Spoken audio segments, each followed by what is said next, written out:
Hello. Janakalyan দপ্তর থেকে phone করেছি, আমাদের কিছু তথ্য জানবার ছিল। হ্যাঁ বলুন। আপনি কি ওয়ার্কিং? হ্যাঁ। আপনি বিবাহিত? হ্যাঁ। আপনার বাচ্চা আছে?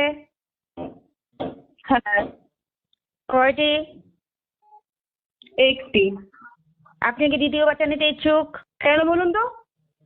সরকারের তরফ থেকে উন্নয়নের স্বার্থে একটি নতুন প্রকল্প গ্রহণ করা হয়েছে, দুয়ারে বাচ্চা, সেটা জানাবার জন্য এই ফোন করেছি।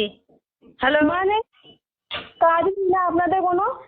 বিরক্ত শুনুন করার শুনুন, আমাদের দায়িত্ব আপনাদেরকে জানানো, আমরা জানাচ্ছি। শুনুন রাজা করে গল্পগুলো বন্ধ করুন, ঠিক শুনুন আছে? শুনুন শুনুন শুনুন, যারা আপনার মতো ব্যস্ততার কারণে বাচ্চা চাইছেন কিন্তু বাচ্চা নিতে পারছেন না, তাদের জন্যই এই প্রকল্প নিয়ে আসা হয়েছে উন্নয়নের স্বার্থে। আমরা বাড়ি যেতে চাইছি, কাজ নেই না? শুনুন শুনুন শুনুন, আমাদের দায়িত্ব আপনাদেরকে জানানো, আমি জানিয়ে দিচ্ছি। তারপর আপনি যদি ইচ্ছুক হন, সেক্ষেত্রে আপনার স্বামীকে একবার আমাদের দপ্তরে পাঠিয়ে দেবেন। এর ঠিক 10 মাস পরে আপনাদের রাখুন রাখুন ফোনটা রাখুন। শুনে নিন, এর ঠিক 10 মাস পরে। হ্যালো, হ্যাঁ বলুন বলুন, আপনার ডায়লগগুলো শুনতেছি, বলুন। শুনুন, আপনার স্বামীকে একদিন সময় করে আমাদের দপ্তরে পাঠিয়ে দেবেন। এর ঠিক 10 মাস পর আপনার দুয়ারে বাচ্চা ডেলিভারি আপনি পেয়ে যাবেন।